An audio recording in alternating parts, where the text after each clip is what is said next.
What's up, guys? It's Malachi here, and today I'm going to give you a tour of my own personal food forest. I know it's been a long time since I started making content, and I haven't showed you guys what I'm truly growing at home in depth.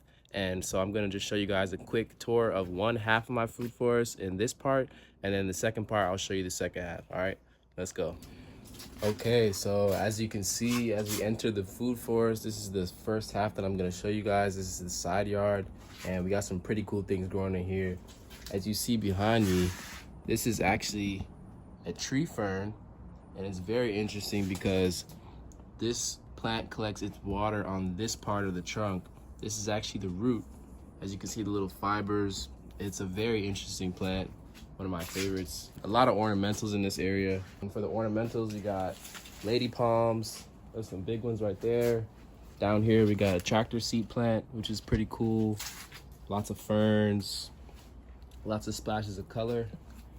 And then as we get over here, we get into more of the food forest. So we got this pigeon pea gatekeeping the backyard, kind of leaning over in front of the path. Lots of mulberry cuttings all over the food forest. This is an old cassava that looks like it's gonna come back, but we're not sure. We'll see. Elderberry cuttings down here. And basically, my goal with this side of the food forest was to get maximum density and fill each strata. And that's always our goal when we're planting. We wanna take up 400% of our space and not only just use one layer. So as you can see in here, we've got a jaboticaba here, a citrus, kind of creating a little bit of a canopy. And then down here, we've got tons of spinach. This is all different types of tropical spinach. We got longevity spinach. There's some CISO spinach in here coming back. As you can see, we've got South Sea salad tree cutting, the mulberry cutting. We got herbs like basil. This is a African basil, actually. It smells really good, makes really good tea. We've got jack bean, and this is a tamarind tree.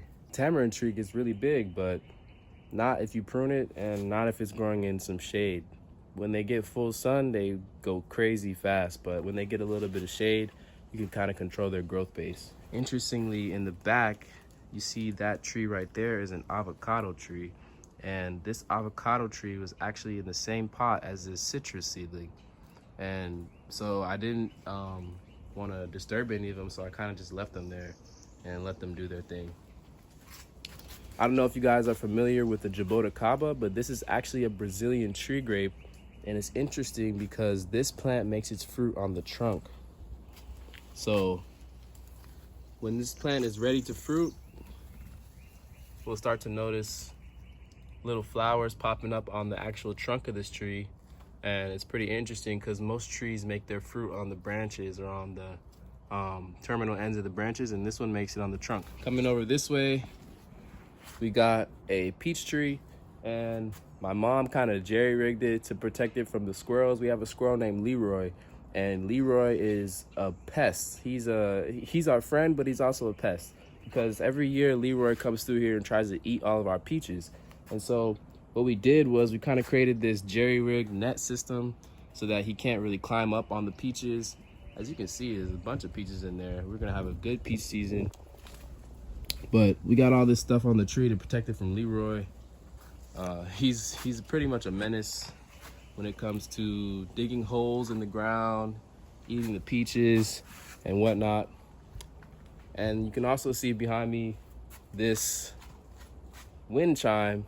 We attached the wind chime to the tree so that if Leroy climbs on the tree, it'll make noise and kind of startle him. So that's been working so far. We're gonna keep that going. Shout out to Leroy.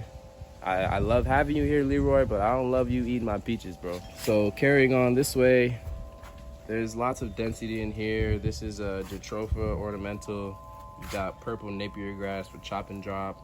Lots of ferns. When the ferns get in the way, I'll just take their biomass and cut them down to the ground, let them break down. We're gonna have a great pigeon pea season this year.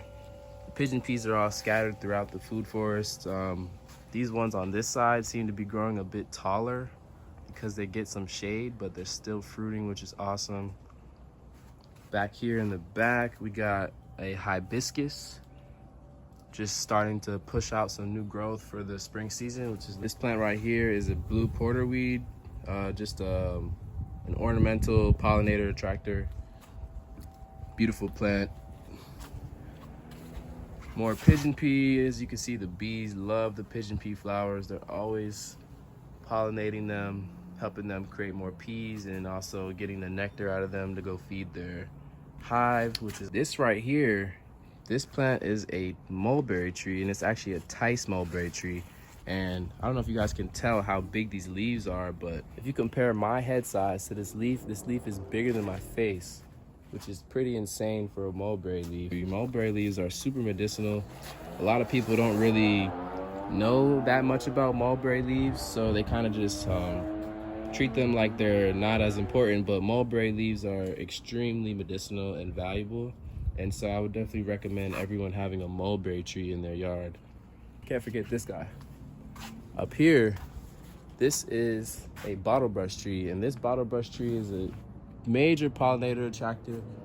Every year it brings bees, butterflies, and lots of hummingbirds. Right now is a nice time of year to get these beautiful red puffs of flowers. So I love this tree. I pruned it to be a canopy. So I lifted up the skirt of it to about 6 or 7 feet so that all this life underneath can thrive. So this is something you guys can do at home. Just take your pruners and cut the lower branches, and you can allow trees to grow in close proximity to others if you just lift them up. So finishing off this part of the food forest, over here in this corner, we've got cassava. Cassava up here reaching over the fence. In about 3 or 4 months, I'll go down there and harvest the roots and cook them up, make something nice. That kind of sums up this half of the food forest, which is the side yard. Stay tuned, you guys, for the second half of the food forest tour, and I hope you guys enjoyed this one. Peace. Happy planting, y'all.